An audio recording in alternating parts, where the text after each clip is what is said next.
Dans cette capsule vidéo, on va voir ensemble brièvement de quelle façon est représentée une base de données dans Excel.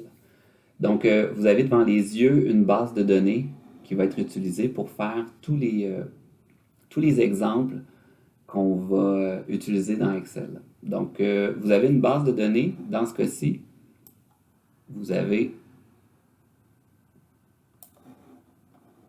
2000 observations.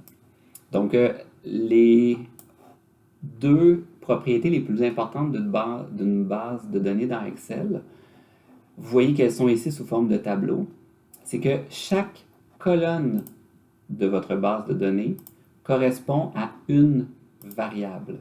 Ce que ça veut dire, c'est que par exemple, si nous prenons la colonne H, cette colonne H-là représente le nombre de frères et de sœurs. Donc, ça représente une variable pour toutes les unités statistiques que vous avez utilisées dans votre base de données.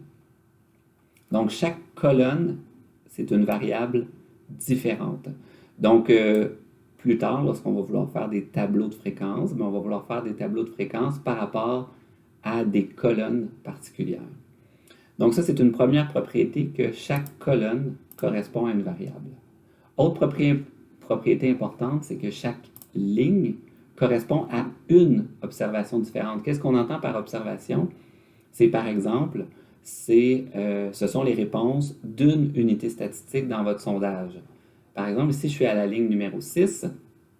Donc, toutes les valeurs qu'on voit sur la ligne correspondent aux réponses d'une seule unité statistique. Par exemple, vous avez ici la variable ID.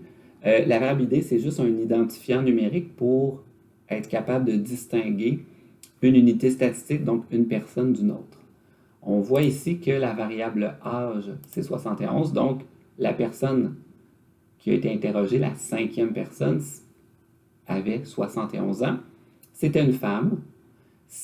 Son niveau d'études, sa dernière année d'études, ce sont des études primaires. Ici, on a une variable poids. Son occupation, elle est présentement à la retraite. Elle était employée et elle n'a pas de frères et sœurs. Donc, chaque colonne correspond à une variable. Chaque ligne correspond à une observation. Lorsque vous avez vos données sous la forme d'une base de données dans Excel, vous pouvez faire déjà quelques petites choses avec les petites flèches qui sont ici. Donc, les petites flèches qui sont ici, en fait, qu'est-ce que c'est? Ce sont des filtres. Si vous voulez filtrer les données dans un certain ordre. Par exemple, vous voyez ici qu'il y a une petite flèche qui pointe vers le haut pour indiquer en fait que la variable ID, elle a été classée en ordre croissant. Vous pourriez décider de la trier, de la classer en ordre décroissant. Donc, si on clique ici, vous voyez ici trier du plus petit au plus grand, mais vous pourriez également décider de trier du plus grand au plus petit. Donc, si on fait ça, vous voyez qu'ici, la première observation devient la variable avec ID 2000. Donc, on va de 2000 jusqu'à 1. Donc, si on revient à l'autre représentation, donc on a remis en ordre croissant. Mais on pourrait décider de trier d'autres variables. Par exemple, le nombre de frères et sœurs. Si je décide de trier le nombre de frères et sœurs du plus petit au plus grand, vous voyez qu'on va regrouper ensemble toutes les unités statistiques qui n'ont aucun frère et sœur. Donc là, ici, tout a été reclassé en fonction du nombre de frères et sœurs. Donc, vous pourriez baisser. Là, vous voyez, vous aviez toutes les unités statistiques qui n'avaient aucun frère et sœur. Et vous avez ici maintenant les unités statistiques qui ont un frère ou une sœur. Là, vous pourriez continuer comme ça.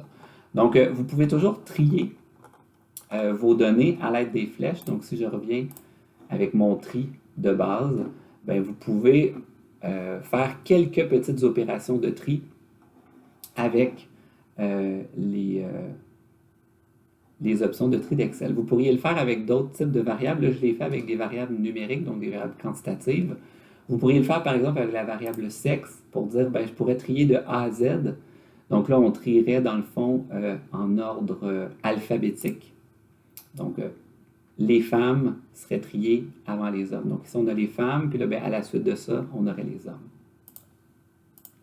Donc, pour cette partie-là, ce qui est important de comprendre, c'est que lorsque vous allez arriver à vos exercices et vos devoirs portant sur des laboratoires Excel, vous allez avoir une base de données qui va ressembler à ça. Ça ne sera pas exactement celle-là, mais elle va être représentée de la même façon, c'est-à-dire selon un principe que chaque colonne, c'est une variable en particulier et chaque ligne, c'est une observation.